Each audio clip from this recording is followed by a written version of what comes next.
Coucou les amis, une petite vidéo pour vous dire comment ça se passe ici aux États-Unis. Donc suite au sondage, ce qui l'emporte c'est l'école, la fac. Donc c'est un peu ce que je vais vous raconter maintenant. Au sommaire, d'abord je vais vous parler de la fac en tant que telle. Après je vais vous parler du système éducatif américain parce qu'il y a quand même pas mal de choses à dire là-dessus. C'est très différent de la France. Et après je vais vous parler de mes premiers jours de cours. Donc déjà la fac, elle est immense. Si vous avez pu voir les deux trois photos que je vous ai envoyées, en plus elle est hyper bien aménagée. Enfin c'est un truc de fou. Si vous regardez par exemple le truc les photos où j'ai appelé ça le White Bright Center, sur ça vous voyez que les fauteuils, c'est des fauteuils trop bien en cuir. Il y a un billard. Enfin, c'est un truc de ouf. Ça c'est un des halls principaux. Et un, de- un des trucs dont je voulais vous parler, qui m'a fait vachement rigoler, c'est les amphis. La grosse différence avec les amphis que j'ai pu voir en France, c'est la profondeur de champ entre le bureau du prof, qui est proche du premier rang, et le tableau derrière. Il y a un espace qui est immense dans tous les amphis, et ça, c'est assez perturbant. En fait, c'est vraiment pour que le prof puisse se balader, et vraiment les écrans sont immenses. Et il y a aussi un truc qui est vachement marrant, c'est que en fait certains cours sont donnés online, donc vous pouvez les regarder en live depuis chez vous. T'inquiète pas, je vais en cours, maman. Et du coup, il y a des micros qui pendent au plafond. Vous voyez des fils avec des petites boules au bout. C'est vachement, c'est assez spécial. Mais sinon, ils sont vachement bien équipés. Ça change de la fac en France. On a vraiment une taille suffisante pour poser une feuille A4 en entier devant nous. Ce que j'avais pas sur je sais pas comment on appelle ça, les trucs de la fac, quoi, les trucs qu'on écrit, les repose-mains, les trucs. Et on n'a pas des bancs, on a des chaises. Et ça aussi, c'est vachement plus agréable. Et ouais, ça, c'est vachement mieux. Euh, Après, autre chose, c'est la cantine. Alors, il y a une cantine et des cafétérias. Au début, j'avais. En fait, pour manger à la cantine, il faut souscrire à des plans repas, ce que j'avais pas fait au début. Et moi, ce que j'ai fait au début, je suis allé à la cafétéria. Et je suis ressorti horrifié parce que dites-vous que pour, on va dire, un tiers de baguette plus une boisson, j'en ai eu pour 8,50 $. J'ai fait, mais c'est pas possible, c'est beaucoup trop d'argent, je peux pas, enfin, c'est pas jouable ça. Et du coup, je me demandais comment faire, mais enfin, il y a certains midis où je suis obligé de rester à la fac et c'est quand même plus pratique que je mange à la cantine. Donc, du coup, j'ai souscrit à la cantine qui me coûte 9 $ le repas. J'ai fait, oh, c'est quand même vachement cher. Sauf que j'avais pas vu ce que c'était le repas. Dites-vous que la cantine, c'est un flunch. C'est-à-dire que vous avez des stands avec des plats qui sont proposés. Vous allez comme vous voulez, vous servez en ce que vous voulez, vous en reprenez autant de fois que vous voulez. Enfin, c'est vraiment un truc de ouf, quoi. Donc, euh, donc c'est cool parce que même si un truc qui est pas forcément bon, t'as toujours moyen de rattraper ton coup. Mais la nourriture est plutôt bonne. Si, ils savent quand même plutôt bien cuisiner, donc ça c'est cool. Donc voilà pour la cantine et les amphis. Par rapport à ça, j'ai pas d'autre grand chose à vous dire. Si, la librairie est immense. Pour les Nantais, elle est plus grande que la librairie de droit, mais vraiment plus grande. Enfin, c'est vraiment un truc de ouf. Et dites-vous que ils ont tellement de bif qu'il y a une cheminée dans la librairie. Genre, il y a un endroit, Lila, tu trouverais ça cosy, avec un feu de cheminée et des espèces d'énormes fauteuils autour où tu peux te mettre. Et ça, c'est cool. Et pourquoi je dis librairie? Dans la bibliothèque universitaire. Ah, ça y est, ça commence. Pardon, Jérémy. Il y a plein de postes différents. Vous avez, genre, comme on a, nous, en France, des espèces de grandes tables avec plein de chaises autour où on peut se mettre par plusieurs. Vous avez aussi des bureaux pour être debout, en fait. C'est un truc qui vient du Japon, je crois. Donc, t'as pas de chaise et tu bosses debout quand on a marre d'être assis. T'as des espèces de. Comment dire ça?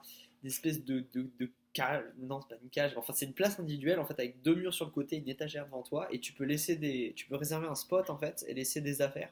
Et ça, c'est vachement, vachement, vachement cool. Ils sont plutôt bien équipés, ça c'est clair. Donc ça c'était pour la partie purement le bâtiment. Maintenant d'un point de vue du système éducatif, alors moi ça me change beaucoup, je vous explique pourquoi. Parce que quand j'étais en master MEF, donc pour devenir prof en France, j'avais l'habitude voilà, d'avoir cours du lundi au vendredi et j'avais en tout quasiment 40 heures de cours par semaine, quoi. Ici, c'est très différent. En fait, il faut vos heures de cours en fonction du travail qu'elles représentent et de leurs difficultés. Elles ont ce qu'on appelle des crédits. Je crois que ça existe aussi en France. Evan m'a dit, je crois que ça représente les UE, il me semble que c'est ça. Et donc, ils ont des valeurs différentes. Et en fait, en fonction de ça, vous avez plus ou moins de travail à apprendre. Et globalement, en gros, un crédit, c'est 1 heure de cours. Et dites-vous que je suis à 11 crédits, c'est-à-dire 13 heures de cours. Alors vous pouvez vous dire, mais Quentin, mais tu fous rien de tes journées. Au contraire, je bosse beaucoup plus qu'en France parce qu'il faut vous dire que le temps que vous passez en cours, vous le multipliez par 3 en dehors des cours en termes de travail personnel. C'est-à-dire que si j'ai 1 heure de cours, voilà, 1 heure de cours, ça veut dire que derrière j'ai 3 heures de boulot chez moi. Pourquoi j'ai 3 heures de boulot? C'est pas un idéal à respecter, c'est que vraiment il y a du boulot à faire. Parce qu'une des choses qui change le plus, c'est ce qu'ils appellent les readings. Donc c'est-à-dire qu'en fait tu travailles tout le temps avec des bouquins et tu dois avoir lu un certain nombre de choses et en fait commencer à faire toi-même ton cours avant le début du cours. Et en fait je trouve ça vachement intéressant parce que du coup tu arrives en cours, tu es préparé à ce que tu vas étudier, tu y as déjà réfléchi, tu as déjà voilà, une base argumentaire aussi, une partie du cours, et entre guillemets, ça te permet de prendre moins de notes et d'être plus concentré sur ce que le prof dit.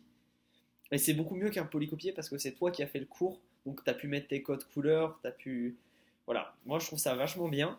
Par contre, ça demande énormément de boulot, d'autant plus pour moi qui fais tout en anglais, donc ça va, je comprends quasiment tout du premier coup. Il y a certaines fois où je suis quand même obligé de checker dans un dictionnaire, on va pas se mentir. Mais au niveau de la compréhension, ça va globalement. C'est juste que ça me prend du temps en fait.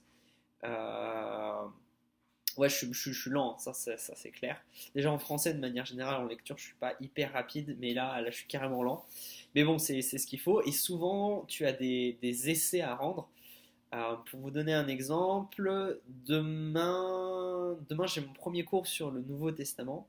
Et ben, chaque semaine, pour ces cours-là, j'ai 3 4 chapitres de livres à lire, plus en fait des questions qui me sont posées sur ces chapitres auxquelles je dois répondre et que je dois rendre en fait. Il y a beaucoup de devoirs à rendre, ça me change aussi beaucoup de la fac de sciences où on avait très peu de devoirs, là j'en ai tout le temps quoi.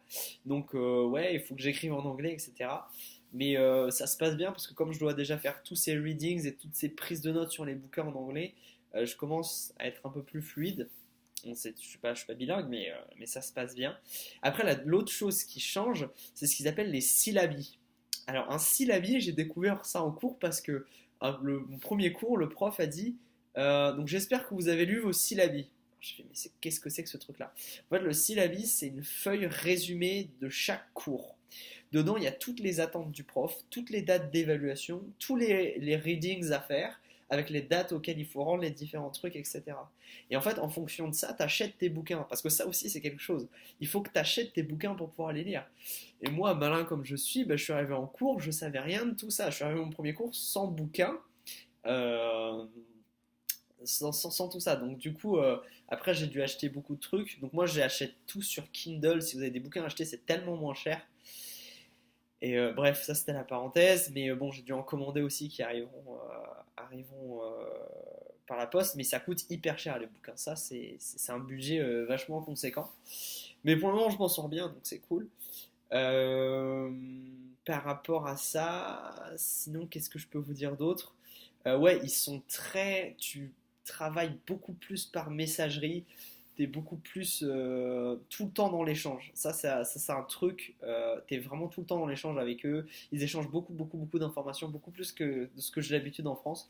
Donc, faut vachement être au courant. Faut être au taquet sur sa messagerie. Donc, voilà. Sinon, alors je vais vous parler des premiers jours de cours. Donc, en fait, alors ça aussi, ça a été très spécial pour moi, mais en fait, ils ont un certain nombre de lundis à caser dans l'année. Et en fait, ils n'ont pas de bol parce que si vous voulez, les lundis, cette année, il y en a beaucoup de fériés.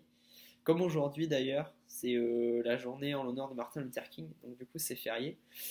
Et du coup, à cause de ça, mon premier jour de cours qui était un mercredi, j'ai eu les cours du lundi. Pour vous dire le bazar intellectuel que c'était, mais voilà. Alors, Euh, ah oui, je vais peut-être vous dire les cours que j'ai choisis. Donc, j'ai un cours, j'ai 4 cours en tout sur la semaine, un chaque jour. Le lundi, j'ai éthique chrétienne. Donc, l'idée, c'est d'essayer de comprendre comment, déjà dans un premier temps, comment un chrétien peut réfléchir de manière éthique, quel est le raisonnement qu'il peut avoir en fait. Et après, on va se pencher sur des grands thèmes. Donc, allez, retrouve ton français. L'avortement, la peine de mort, la guerre, plein de choses comme ça, les fécondations in vitro. Ils ont un gros département de bioéthique, donc ça c'est vachement intéressant avec eux.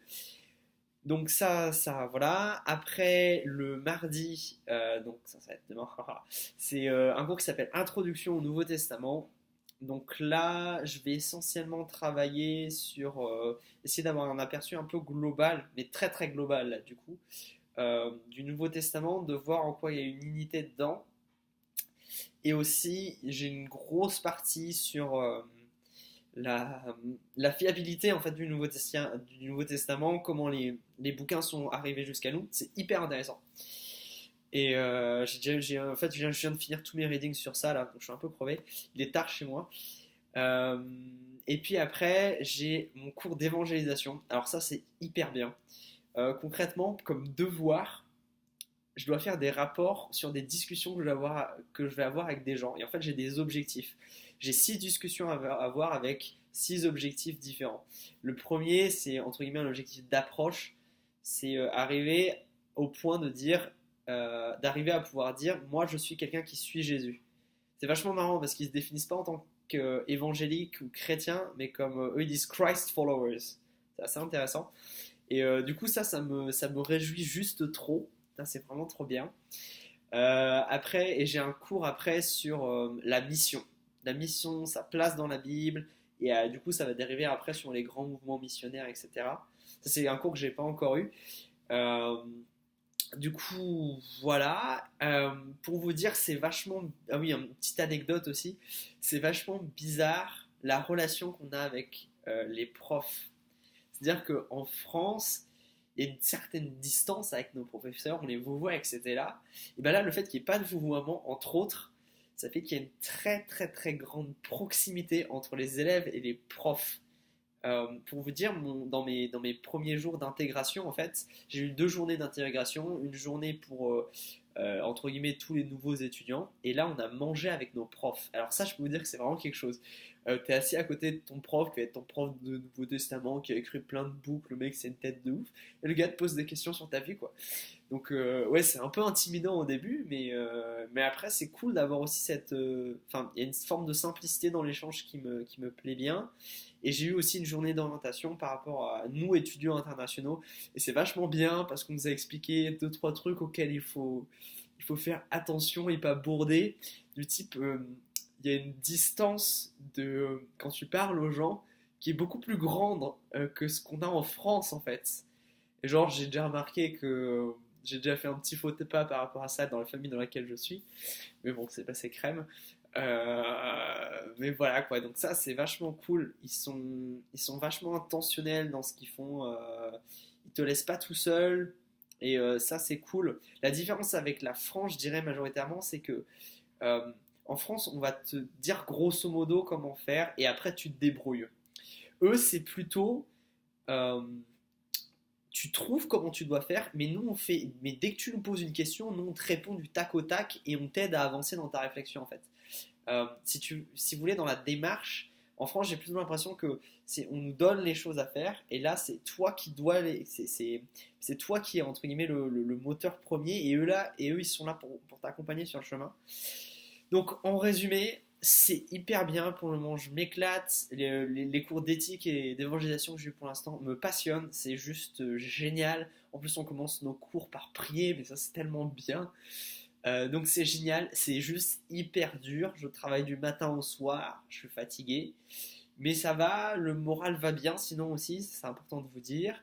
Et puis je vous ferai un prochain volet peut-être sur l'église, etc. Et concernant Kelly, il n'y a pas de Kelly, les Américaines, les gars. Non, hein. Allez, je vous souhaite une très bonne semaine à tous et à plus.